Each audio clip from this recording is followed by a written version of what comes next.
आज हमसे बात करने के लिए जुड़ चुके हैं सरवर सिद्दीकी जी, सदस्य हज कमेटी उत्तर प्रदेश सरकार, दर्जा प्राप्त राज्य मंत्री हैं, भाजपा के वरिष्ठ नेता भी हैं। स्वागत है सर चैनल में।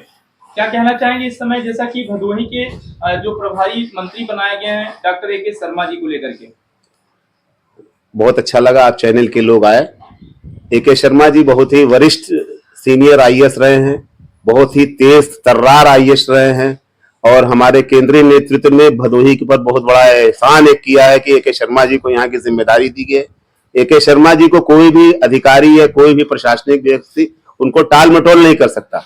ए.के. शर्मा जी ऐसे व्यक्ति है कि अगर उन्हें काम दिया है, विकास का काम दिया है, तो उस काम को करना है और उनकी छवि साफ सुथरी है, बढ़िया छवि है और निश्चित ही भदोही में बहुत भयंकर विकास होगा और शर्मा जी के नेतृत्व में भयंकर विकास होगा। एक बड़ा प्रश्न इस समय सर चल रहा है कि डोमो टैक्स के बंद होने का जो कारण है, इस समय जो बंद हुआ है, इससे कालीन निर्यातकों पर क्या प्रभाव पड़ेगा?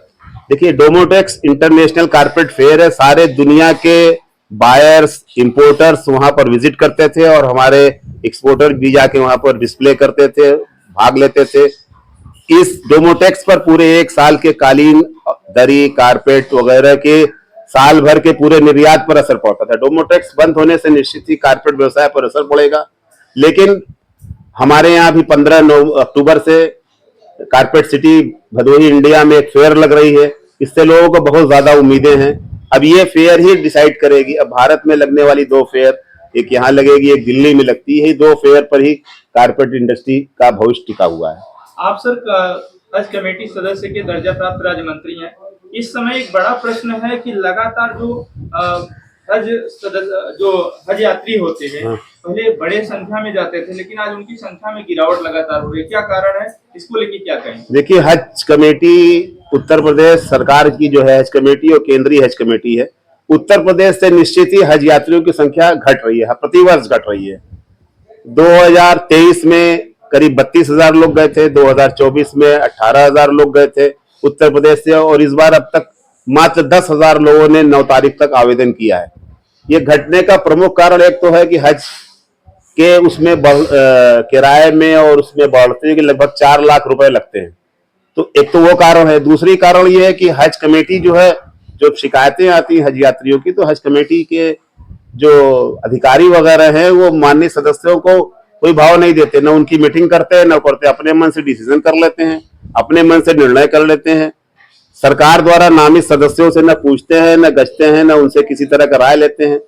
अधिकारियों की निष्क्रियता, अधिकारियों का कमीनापन, अधिकारियों की सरकार को बदनाम करने की कुछ चेष्टा जो है, उसी से हज यात्रियों की संख्या घट रही है। सर, इस समय सदस्यता अभियान चल रहा है भाजपा का, आपने भी बड़ी संख्या में यहाँ पे लोगों को जोड़ा है, क्या कहना चाहिए? देखिए, भारतीय जनता पार्टी का सदस्यता अभियान सबका साथ, सबका विकास और सबके विश्वास के आधार पर। भारतीय जनता पार्टी का जो नीति है वो समाज के सबसे कमजोर, जो सबसे पिछड़ा है उसके लिए है, जो सबसे कमजोर है। उसमें न धर्म, जाति, मजहब की कोई माने नहीं रखता।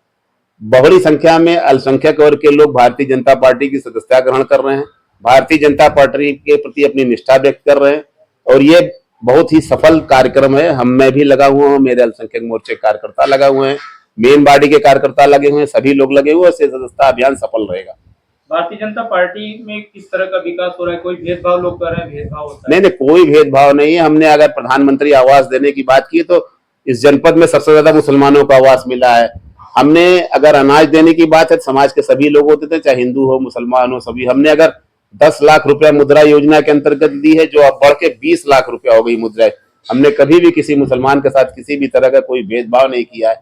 आयुष्मान कार्ड देने की बात हुई, हमने सबको दिया है। शौचालय देने की बात हुई, घर घर बिजली है, सभी के साथ हमने कोई व्यवहार नहीं किया। ये बिजली विभाग के कुछ कर्मचारी अवश्य गरीब कमजोर लोगों को परेशान कर रहे हैं। इसके लिए माननीय योगी आदित्यनाथ का आदेश है, किसी भी दलित, कमजोर या लोगों को बिजली के बिल के संबंध में प्रताड़ित न किया जाए और रात के समय छापे न मारे, सूर्यास्त से लेके सूर्योदय के बीच तक कोई छापे न मारे जाए गरीब कमजोर। लेकिन कुछ बिजली कर्मचारी सरकार को बदनाम करने के लिए उत्पीड़न कर रहे हैं, उनके खिलाफ निश्चित कार्रवाई होगी, शासन को अवगत कराया जाएगा।